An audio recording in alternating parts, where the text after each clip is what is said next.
नमस्कार मित्रांनो, संजय गांधी निराधार अनुदान योजना, श्रावणबाळ निवृत्तीवेतन योजना तसेच इतर सर्व निराधार योजनेतील लाभार्थ्यांचे पेन्शन वाटप सुरू झालेले आहे। परंतु अनेक लाभार्थ्यांना हे पेन्शन अजूनपर्यंत मिळालेले नाही, ते त्या लाभापासून वंचित आहे।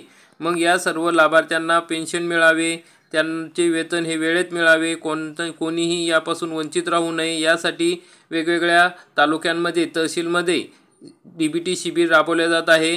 या ठिकाणी लाभार्थ्यांची समस्या सोडवण्यासाठी शिबिर आयोजित केले जात आहे। अशाच प्रकारचे डीबीटी शिबिर आयोजित करण्यात आले होते। त्यामध्ये एका दिवसात 300च्या वर लाभार्थ्यांनी लाभ घेतला, त्यांचे प्रश्न सोडवण्यात आले आणि सांगण्यात आले की कोणकोणती कामे पूर्ण करावी लागणार आहे। जर ही कामे पूर्ण केली नाही तर तुमचे पेन्शन बंद होऊ शकते। तर मित्रांनो, या व्हिडिओमध्ये आपण बघणार आहोत की आपल्याला पेन्शन मिळवण्यासाठी कोणकोणती कामे पूर्ण करणे गरजेचे आहे आणि कोणती महत्त्वाच्या सूचना या ठिकाणी डीबीटी शिबिरात देण्यात आलेल्या आहे, त्याविषयी सविस्तरपणे माहिती या व्हिडिओत बघणार आहोत। तरी हा व्हिडिओ शेवटपर्यंत बघा। चॅनलवरती नवीन असाल तर चॅनलला सबस्क्राइब करा, बेल आयकॉनला क्लिक करा। मित्रांनो, आपण या ठिकाणी बघू शकता डीबीटी शिबिरामध्ये 300च्या वर लाभार्थ्यांनी लाभ घेतलेला आहे। विदर्भ न्यूज एक्सप्रेसची ही बातमी आहे। बल्लारपूर तालुका, जिल्हा चंद्रपूर। बल्लारपूर तालुक्यातील संजय गांधी निराधार योजना व श्रावणबाळ निराधार योजनाच्या लाभार्थ्यांना उपविभागीय अधिकारी कार्यालय बल्लारपूर येथे एक दिवसीय डीबीटी शिबिराचे आयोजन 8 एप्रिल 2025 रोजी करण्यात आले होते। या डीबीटी शिबिरामध्ये 300 पेक्षा जास्त लाभार्थ्यांनी लाभ घेतला। संजय गांधी निराधार योजना, श्रावणबाळ निराधार योजना लाभार्थ्यांना शासनाकडून माहे डिसेंबर 2024 पासून डीबीटी प्रणालीद्वारे लाभार्थ्यांचे थेट बँक खात्यामध्ये अनुदानाची रक्कम वाटप करणे सुरू झाले आहे। तालुक्यातील बऱ्याच लाभार्थ्यांनी त्यांचे बँक खाते आधार मॅपिंग केले नसल्याने व आधार पडताळणी केले नसल्याने लाभार्थी अनुदान मिळण्यापासून वंचित झाले आहेत। लाभार्थ्यांना पूर्ववत अनुदान मिळावे यासाठी 8 एप्रिल 2025 रोजी उपविभागीय अधिकारी कार्यालय बल्लारपूर येथे शिबिराचे आयोजन केले होते। या ठिकाणी लाभार्थ्यांना हे अनुदान वाटप करताना कोणकोणत्या अडचणी आल्या त्यासाठी शिबिरामध्ये नायब तहसीलदार व अजय मल्लेरवार यांनी लाभार्थ्यांना डीबीटी पोर्टलमध्ये अनुदान वाटप करताना येणाऱ्या तांत्रिक अडचणी व त्यांचे निराकरण या संबंधाने लाभार्थ्यांना माहिती दिली।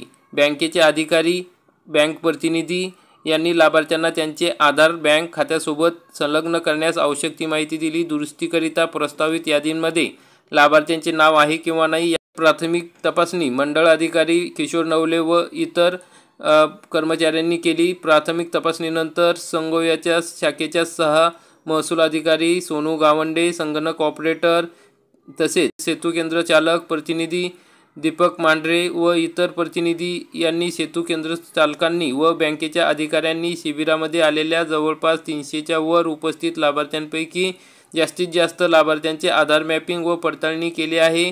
शिबिरामध्ये बहुतांश लाभार्थी वयोवृद्ध असल्याने त्यांचे भोजन व पिण्याच्या पाण्याची व्यवस्था सामाजिक बांधिलकी या नात्याने तालुक्यातील सेतू केंद्र चालक संस्थेकडून करण्यात आली।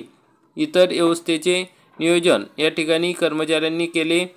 संगोयो श्रावणबाळ निराधार योजनेच्या जास्तीत जास्त लाभार्थ्यांची डीबीटी पोर्टलमध्ये आधार दुरुस्ती व्हावी याकरिता मुख्याधिकारी नगर परिषद बल्लारपूर व संवर्ग विकास अधिकारी पंचायत समिती बल्लारपूर यांनी त्यांच्या यंत्रणेबाबत व्यापक परिस्थिती देऊन मोलाचे सहकार्य केले।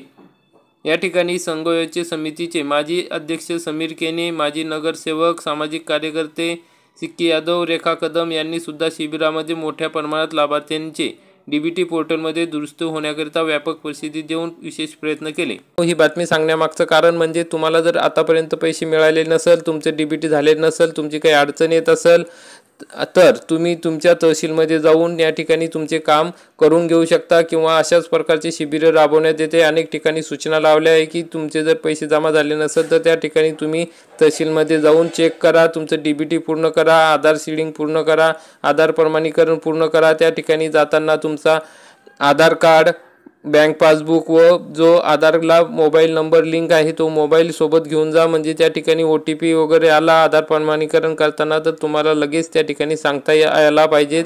तर मित्रांनो, अशा प्रकारची महत्त्वाची अपडेट आहे। तुम्हाला पैसे मिळाले नसेल तर तुम्ही तहसीलमध्ये जाऊन चौकशी करा, म्हणजे तुमच्या अडचणी त्या ठिकाणी सुटतील का पैसे तुम्हाला मिळालेले नाही। तर मित्रांनो, अनेक लाभार्थ्यांना पैसे मिळण्यास सुरुवात झालेली आहे। अनेक तालुक्यांमध्ये हे पैसे मिळालेले आहेत। आणि काही लाभार्थ्यांना जर पैसे मिळाले नाही त्यांनी तहसीलमध्ये संपर्क साधावा। ज्यांचे DBT पूर्ण आहे, त्यांचे 1-2 महिन्याचे बाकी आहेत, त्यांनासुद्धा पैसे लवकरच या ठिकाणी जमा होतील. अशा प्रकारची महत्त्वाची अपडेट होती.